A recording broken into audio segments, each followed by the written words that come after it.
Hi friends! இப்போ நம்ம பாக்கியலட்சுமி சீரியலோட ரிவ்யூவ தான் பார்க்க போறோம். வாங்க வீடியோக்குள்ள போகலாம். இதில ஃபர்ஸ்ட்டு சீன்லேயே இனியா ஒரு பக்கம் கோபியோட உண்மையான சுயரூபம் தெரிஞ்சதுனால, கோபிய செம்மையா அவமானப்படுத்தி பேசிட்டு இருக்கிறது மட்டும் இல்லாம, பாக்கியா கிட்ட அவங்க இதுவரைக்கும் பண்ணது எல்லாத்துக்குமே தயவு செஞ்சு மன்னிச்சிருங்கன்னு சொல்லிட்டு மன்னிப்பெல்லாம் கேட்டுட்டு இருக்கா. அப்ப கரெக்ட்டா அங்க இந்த மாதிரி சோசியல் மீடியா வீடியோ மூலியமா பாக்கியா கிட்ட கோபி பிரச்சனை பண்ணியிருக்காங்கன்ற விஷயத்த தெரிஞ்சுக்கிட்டு உடனடியா இத பத்தி பேசுறதுக்காக எழில் வீட்டுக்கு வந்து நடந்த விஷயம் எல்லாத்தையுமே பார்த்துட்டு இருக்கும்போது கரெக்ட்டா இனியா எழில் அங்க இருக்கிறத பார்த்துட்டு உடனடியா அவங்க கிட்ட போயிட்டு, "நீ சொன்னது தானே கரெக்ட்டு. நான் நிஜமாவே அப்பாவ பத்தி தப்பா தான் புரிஞ்சுட்டு இருந்திருக்கேன். அது மட்டும் இல்லாம அம்மாவ ரொம்பவே கஷ்டப்படுத்திட்டேன். ஆனா இப்போ நான் என்னோட எல்லா தப்பையுமே புரிஞ்சுக்கிட்டேன். அது மட்டும் இல்லாம இதுக்கு முன்னாடி உன்கிட்ட கூட நான் அப்பாக்காக சப்போர்ட் பண்ணி பேசி ரொம்பவே மோசமா நடந்துக்கிட்டேன். அதுக்காக நீயும் தயவு செஞ்சு என்ன மன்னிச்சிடுன்னு" சொல்லிட்டு சொல்ல, உடனே இத கேட்டுட்டு எழிலும், "பரவால்ல கொஞ்சம் லேட் ஆனாலும் நீ இந்த ஆள பத்தி புரிஞ்சுக்கிட்டியே அதுவரைக்கும் எனக்கு சந்தோஷம்னு" சொல்லிட்டு அவங்க கிட்ட ரொம்பவே பாசிட்டிவா பேசிட்டு இருக்கா. அப்போ இந்த மாதிரி தன்னோட பையனும், பொண்ணும் இப்படி பேசிட்டு இருக்கறத பார்த்துட்டு கொஞ்சம் சிரிச்சுக்கிட்டு சந்தோஷமா நடக்கிறது எல்லாத்தையுமே பார்த்துட்டு இருக்கா. பாக்கியாவோ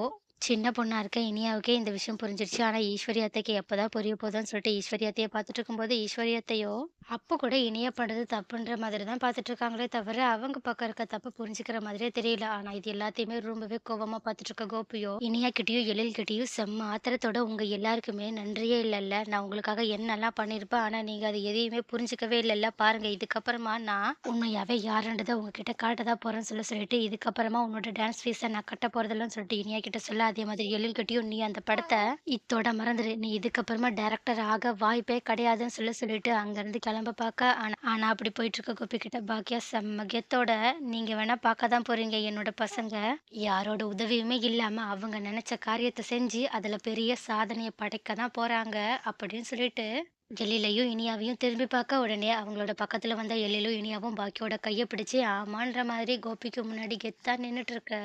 அப்போ இத பார்த்துட்டு இன்னுமே செம்மையா கடுப்பான கோபியோ செம்ம கோவத்தோட எழிலோட ப்ரொடியூசர பார்க்க போனது மட்டும் இல்லாம, அவங்க கிட்ட இந்த மாதிரி எழில் கூட நீங்க படத்த பண்ண வேண்டாம். அவனுக்கு இந்த படத்த பண்ற அளவுக்குலாம் தகுதியே கிடையாதுன்னு சொல்லிட்டு கோவத்துல பேச ஆரம்பிக்க, உடனே இத கேட்டுட்டு ரொம்பவே ஷாக் ஆன அந்த ப்ரொடியூசரும், "ஏங்க இப்படி சொல்லிட்டு இருக்கீங்க? நீங்க தானே அந்த பையன் ரொம்பவே திறமைசாலின்னு சொல்லிட்டு சொல்லி எனக்காக ரொம்பவே திறமைசாலின்னு சொல்லிட்டு என்கிட்ட கூட்டிட்டு வந்தீங்க. ஆனா, இப்ப எதுக்காக இப்படி பேசிட்டு இருக்கீங்க? எதுக்காக அவன் மேல இவ்ளோ கோவத்துல இருக்கீங்கன்னு?" சொல்லிட்டு கேட்க, உடனே இத கேட்ட கோபியும், "அதெல்லாம் என்கிட்ட கேட்காதீங்க. அவனுக்கு நான் நெனச்ச அளவுக்கு திறமையோ, புத்திசாலித்தனமோ கிடையாது. அதனால தான் இந்த வாய்ப்ப அவனுக்கு குடுத்து நீங்க வீண் பண்ண வேண்டான்றதுக்காக உங்ககிட்ட சொல்ல வந்தேன்னு" சொல்லிட்டு ரொம்பவே அதிகாரமா அந்த படத்த கேன்சல் பண்ணுங்கன்னு சொல்ல, உடனே இத கேட்டுட்டு ரொம்பவே கடுப்பான அந்த ப்ரொடியூசரும், "இங்க பாருங்க, நீங்க அந்த பையன கூட்டிட்டு வந்தீங்க. அது மட்டும் இல்லாம நான் அந்த பையன செலக்ட் பண்ணதுக்கு காரணமே வேற. நீங்க சொன்னீங்கன்றதுக்காக மட்டுமே நான் அவனுக்கு இந்த வாய்ப்ப குடுக்கல. எனக்கே அவன் மேல நம்பிக்கை இருக்கு. அதனால கண்டிப்பா நான் அவன் கூட இந்த படத்த பண்ண தான் போறேன். அதனால நீங்க என்னோட முடிவுல இதுக்கப்புறமாவும் தலையிடாம இருந்தா நல்லாருக்கும். ஏதோ ஃப்ரெண்டுன்னு நெனச்சு உங்ககிட்ட இப்படி சகஜமா பழகுனது எனக்கே தப்பா போய் முடிஞ்சிருச்சுன்னு" சொல்லிட்டு, "சரி எனக்கு நெறைய வேல இருக்கு. முக்கியமா அந்த படத்த நாங்க சீக்கிரமா ஸ்டார்ட் பண்ணணும்னு நெனைக்கிறோம். அதனால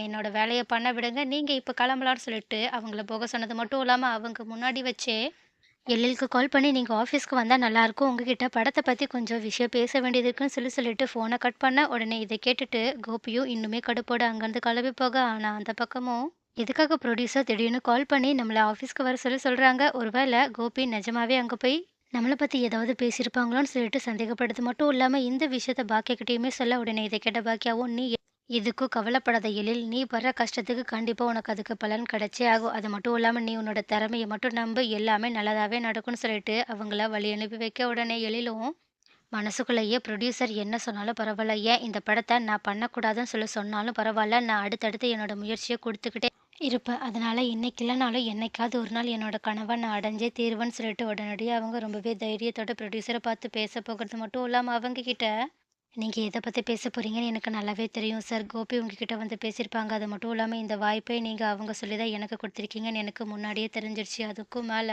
நான் இதுக்கு மேல உங்ககிட்ட வேற எதுவுமே சொல்ல விரும்பல. அது மட்டும் இல்லாம எனக்கு என் திறமை மேல நம்பிக்கை இருக்கு. அதனால நீங்க என்ன முடிவெடுத்தாலும் பரவால்ல. நான் அதுக்கு முழு சம்மதம் தெரிவிக்கிறேன். அது மட்டும் இல்லாம உங்களோட முடிவையுமே நான் மதிக்கிறேன்னு" சொல்லிட்டு அமைதியா நின்னுட்டுருக்க. உடனே இத பார்த்துட்டு சிரிச்சுக்கிட்டே அந்த ப்ரொடியூசரும், "நீ சொன்னதெல்லாம் கரெக்ட்டு தான். கோபி என்கிட்ட வந்து பேசுனது உண்மதான். ஆனா நான் உன்கிட்ட ஒரு விஷயத்த கிளியரா புரிய வைக்கணும்னு ஆசைப்படுறேன். முன்னாடி என்னமோ கோபி சொன்னதுனால தான் நான் உன்ன சந்திக்க ஒத்துக்கிட்டேன். ஆனாலும் உன்னோட திறமை மேல இருந்த நம்பிக்கையால தான் நான் உனக்கு இந்த பட வாய்ப்பையே குடுத்தேன். மத்தபடி கோபி சொன்னதுக்காகலாம் உனக்கு இந்த வாய்ப்பு கிடைக்கல. இத நான் கோபிகிட்டயே டைரக்ட்டா சொல்லிட்டேன். அது மட்டும் இல்லாம நான் உன்ன இங்க வர சொன்னதுக்கான காரணமே நம்ம எப்போ இந்த படத்த ஸ்டார்ட் பண்ணலாம்னு சொல்லிட்டு கேட்கறதுக்காக தான்" சொல்லிட்டு சொல்ல உடனே ப்ரொடியூசர் இப்படி சொல்லுவாங்கன்னு சொல்லிட்டு கொஞ்சம் கூட எதிர்பார்க்காத எழிலோ செம்மையா ஷாக் ஆனது மட்டும் இல்லாம ரொம்பவே சந்தோஷப்பட்டு ப்ரொடியூசர் கிட்ட சார் நீங்க நிஜமாவே என்னோட கதையையும் என்னையும் நம்புறீங்களான்னு சொல்லிட்டு கேட்க உடனே ப்ரொடியூசரை சிரிச்சுக்கிட்டே ஆமான்னு தலையாட்ட உடனே இதை கேட்டுட்டு எழில் இன்னுமே ரொம்பவே ஆனந்தத்துல கண்ணே கலங்கி போய் நின்னுட்டு இருக்காங்க.